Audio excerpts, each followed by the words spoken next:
Good morning, guys! It's Monday. Ayun, sana guys nag-enjoy kayo sa weekend nyo. Ako, ito, sobrang pagod. Grabe. Kasi aka-duty. Nag-start yung duty ko nung Saturday. Tas kahapon.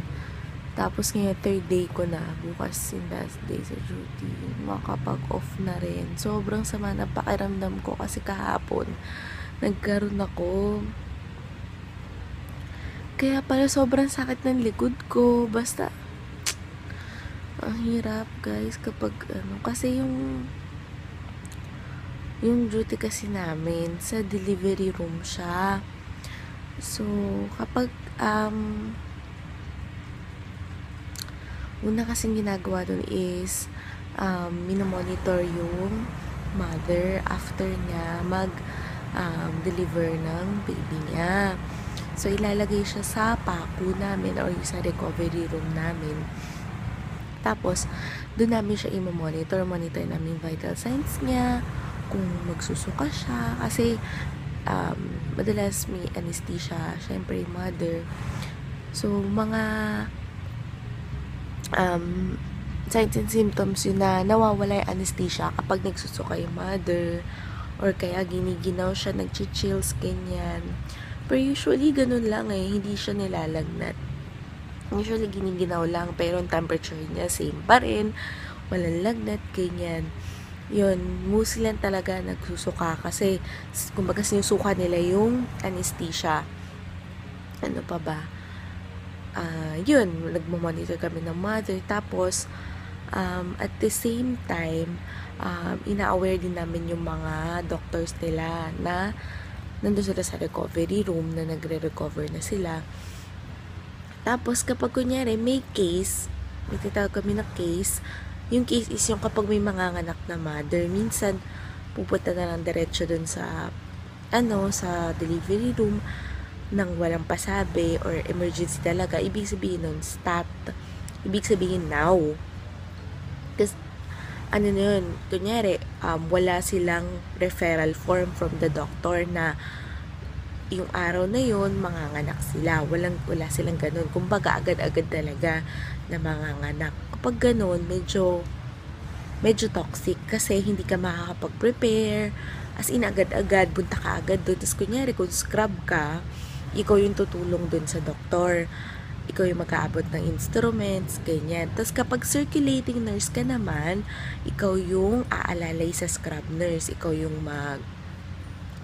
kasama niyang mag-account ng instruments, kasama niyang magbibigay ng instruments. Kunyari, may pinapaabot sa yung doktor na hindi sa sterile area. So, yung circulating nurse yung mag-aabot. Kaya circulating kasi siya yung umiikot.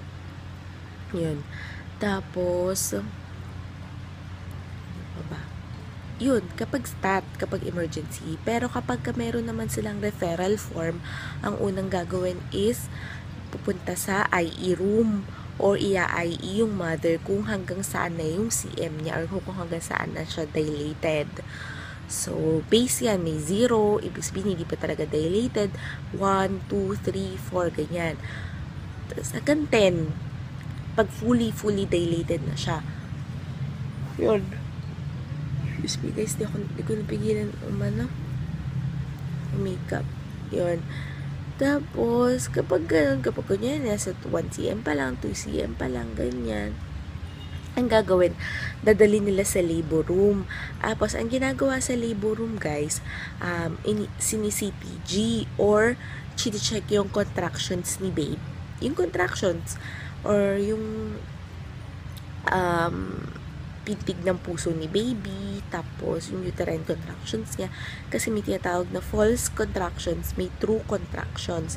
Yung false contractions, ibig sabihin hindi pa talaga siya lalabas. So, ayun. Pag true contractions, yun yung lalabas na siya. Mabilis na siya mag-contract. Minsan ang contractions niya na is every 2 minutes kada 5 minutes apart. Parang ganyan. So, yun yung contractions niya. Pag sini-CPG, mostly ina-aware na yung doktor. Kunyari, iti-text, through text, or through calls, ganyan. Madalas through text, kasi minsan yung mga doktor nasa bahay pa nila. So, i-aware mo, doktor, nandito na yung patient nyo, ganyan-ganyan. Sinisi-teach namin siya ngayon. Aware lang po namin kayo na yung IE niya is ganito, 1 cm or 2 cm, sabihin nyo na lang. Yun. Tapos, syempre si doktor, mag-respond yan. I-respond niya kayo, like, for example, sige, I'm on my way there, o kaya sasabihin niya sa'yo, sige, tawagin mo na lang si doktor ganito, siya na yung mag-a-assist or siya na yung magde-deliver ng baby. Minsan ganun sila. Pero, yun, may narinig ako, sabi ng isang anesthesiologist na kapag ganun ata, yung kunyari, papadeliver siya ng baby, hindi siya as a favor, babayaran mo siya.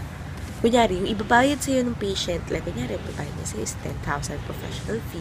Yung ibabayad niya sa'yo, ibabayad mo rin yun dun sa nagpa-favor ka. Ganun. Yun, ganun din. Sa anesthesiologist, ganyan din. Kunyari, wala yung anesthesiologist that day. Iba yung mag-a-anes sa'yo. Yung mag-a-anes sa'yo, babayaran mo rin siya kapag nabayaran ka na ng patient. Ganon. So, ayun. So, kung malayo yung bahay mo, malas, or kung may ginagawa ka or nasa out of town ka, malas mo kasi hindi mapupunta sa yung pera. Parang, lang, wala, pinasa mo lang sa iba, ganyan. Ano pa ba? Ginagawa sa delivery room. Ayun. Nagpe-prepare ng mga gamot, yung mga, basta kailangan, ayun, mabusisi kasi sila sa gamot. Kailangan, yung junior kasi sa amin yung pinakabago. So, ang junior, siya lahat talaga taga-refill, ng mga gamot, ganyan. Tapos, yun, i-charge mo yung mga gamot.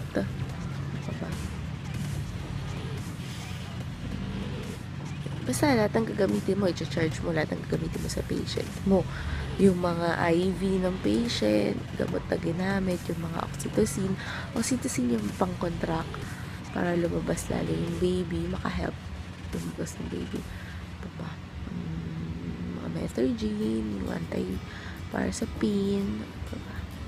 Ulcin, for vomiting, pag nag-vomit. Diba? Placil, ganyan, vomiting din yan. Ano pa ba? Yun, yung mga common na ginagawa dun sa delivery room. Ano ba mga common? Ayun, dun din yung baby. Pag well yung baby, or kapag pwede na siya isama sa mother, wala siyang complications, hindi siya nahirapan huminga.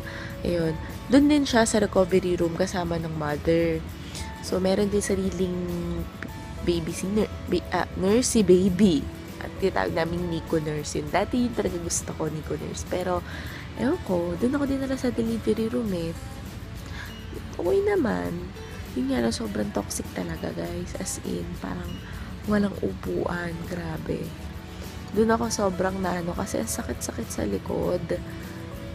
Kasi first time kong nag-scrub ulit after how many years. Kasi ang tagal na-scrub ko pa nung student nurse ako. Yun. Ano yun eh? Ilang hours ba? Sorry guys. Nag-start kami ng mga 6. Oo, 6. So, 6, 7, 8, 9. Natapos kami ng mga almost 10. So, mga 3.5 hours. Sa CS. Stat yun na cesarean section. Stat ba? Oo, stat ata yun. Stat siya. Emergency siya. Yun, grabe. As in, hindi naman ako na-overwhelmed. Kasi second day ko pa lang eh. Pero parang, ang saya ng feeling. Kasi, hindi ako nakapag-vlog noon. Kasi, sterile area kasi guys. Hindi, nakapagpa-picture lang ako dun sa circulating nurse namin. Sabi ko, ma'am, pwede ba ako magpa-picture? As in talagang, parang hindi ko na inisip na nakakahiya. Talagang kasi syempre parang super na happy ako. Kasi, biglang sinabihan ako ni Ma'am Rose. Kasi kaka-receive ko lang nung isang patient, nung isang nanganak.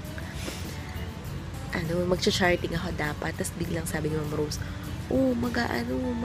mag-cesarean section si Ma'am Kim. Si Ma'am Kim yung parang sinasamahan ko that time. Sinashadow ko. Sabi niya, sama ka, ganyan. Nung una hindi ko maintindihan. Kasi kung ano uunahin ko, kung mag-charting ba ako or yun. Sabi niya, ako nang bahala dyan. Sabi niya gano'n. Di syempre para sinundan ko muna siya kasi magpapaalam siya.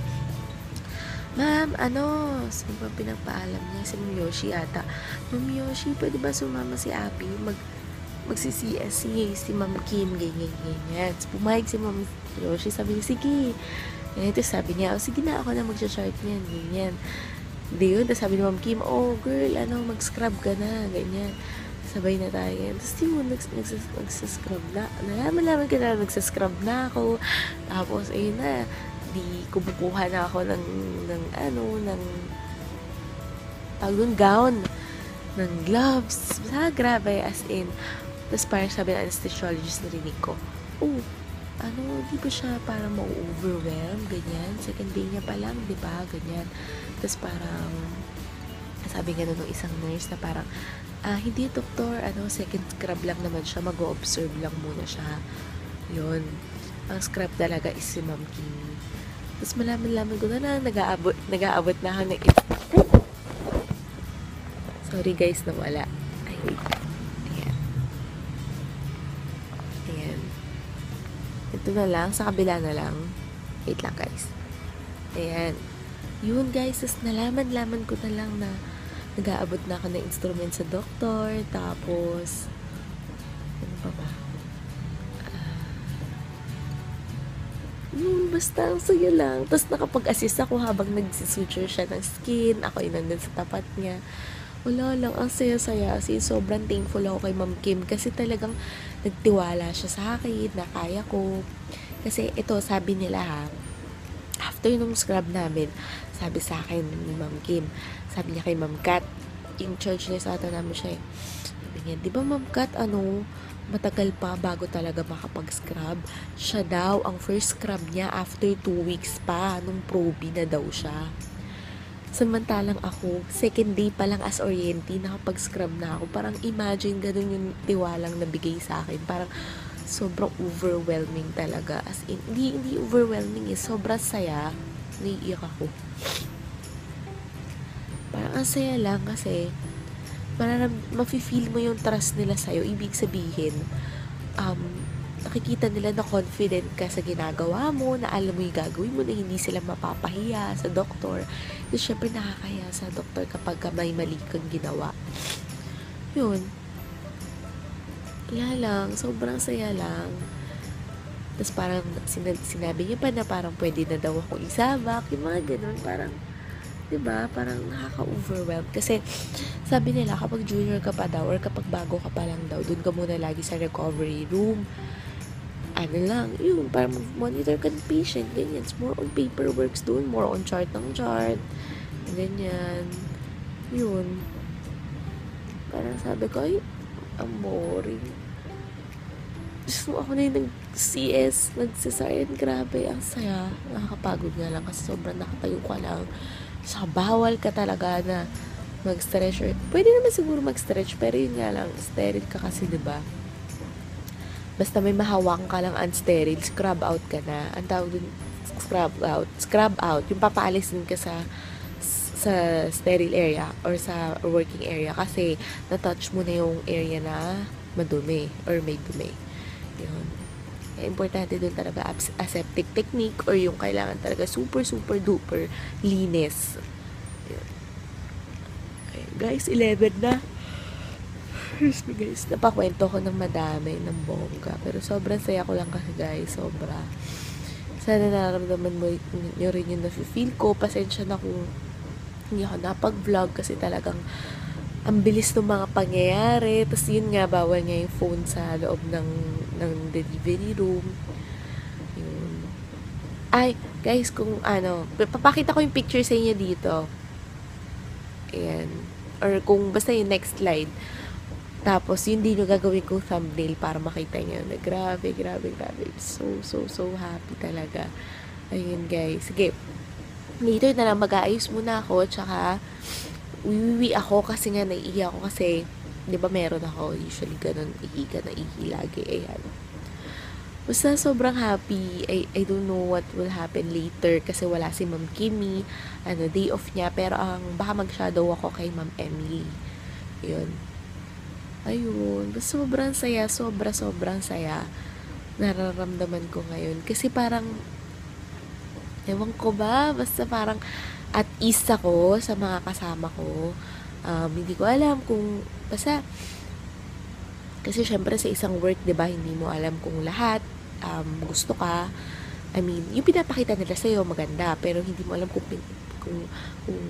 para pinag-usapan ka sa likod. Siguro pinag-usapan nila na hindi pa marunong to, yung mga ganun. Akin okay, basta sa akin okay lang yun pag-usapan nila ako sa likod. Ayoko lang na parang yung maririnig ako sa side ko or basta yung mga ganun, mga parinig, ayoko na mga ganyan. Basta as long as I'm happy, wala na akong pakialam sa sinasabi ng ibang tao sa akin. Basta happy ako.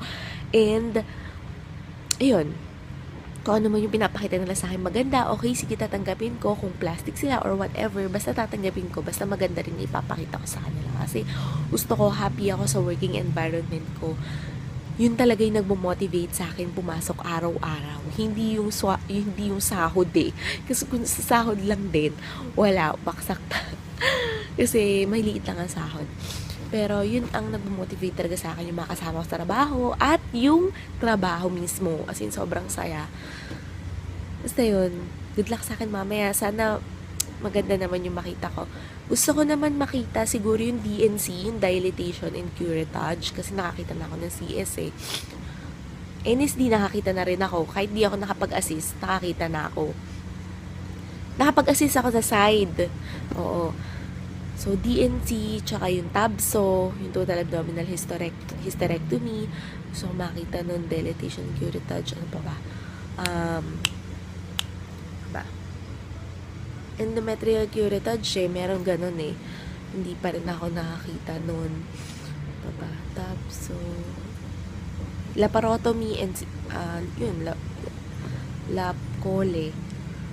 Madalas ginagawa din yun sa DRA. Kung hindi sa DR, sa OR yan. Depende kasi minsan 'di ba, may mga patient na gusto OB ang gagawa. OB nila ang gagawa. So yun, sa delivery room ginagawa yun. Pero mostly talaga sa OR ang mga lap cole. Kapag ginagawa sa DR na hindi ko pa nakikita. Yun, basta sobrang saya. Sana mamaya DNC naman. DNC, tsaka TABSO. Yun. Sige, what at a time. DNC na lang muna. Alam ko kasi yung DNC mabilis lang eh. Saglit na saglit lang yun. Wala pang 1 hour o 1 hour. Yan. Tapos, hindi ko alam kung gumagawa sila doon ng appendectomy. Ewan ko lang Depende siguro nga. Pero appendectomy mabilis lang din. 1 hour lang din yun. Yun. Yun guys, sige, basta later na lang. Napadaldal ako kasi sobrang saya ko. Mamaya update ko ulit kayo kung anong gagawin ko, ha? Sige, later na lang. Bye-bye! Hi guys! Nandito naman ako sa may computer namin. Tinaan ko lang Ayun. Kakatapos lang namin kumain. Nandyan sa baba si na Lola Let, yung kapatid ng lola ko. Tsaka yung family niya. Nag-lunch lang dyan sa baba. Ayun. Tapos later, maliligo na rin ako. Siguro mga 1:30, mga ganon. Or before 1:30. Maliligo na rin ako para makapag-ayos na.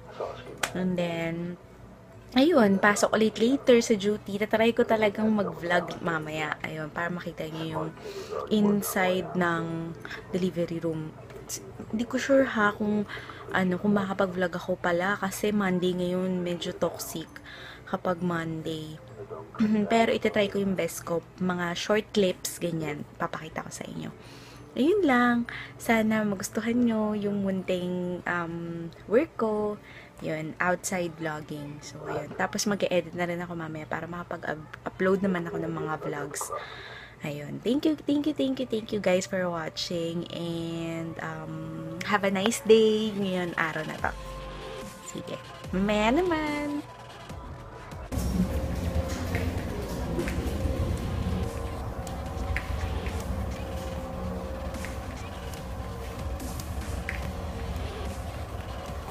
Hey guys. days po namin, DR, sorry. May patient. Ito sa parang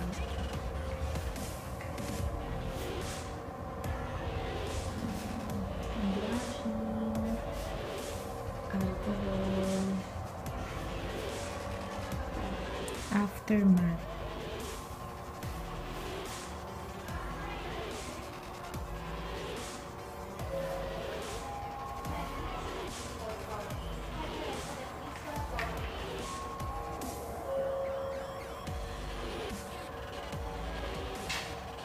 So, hi guys! I just want to end yung vlog ko today. Ayun. Today's duty is medyo benign siya kahit na alam niyo na toxic lagi. Hindi ko kasi magiging toxic lagi sa delivery room kasi yun nga, hindi naman natin mapipigilan lahat. Everyday may nanganganak. So, ayun. And tomorrow is another day. Last day ko bukas. Ay, salamat, makakapag-day off na rin sa wakas. Sobrang pagod na ako. 4 days duty. Ayun. Ayun guys, basta bataan ko kayo bukas. Sana makapag-vlog ulit ako. Uy, nakita yun na yung delivery room namin. Ayun lang. Basta, sana makapag-vlog ako bukas. And good night guys, sweet dreams, and may God bless us always. Take care. See you tomorrow!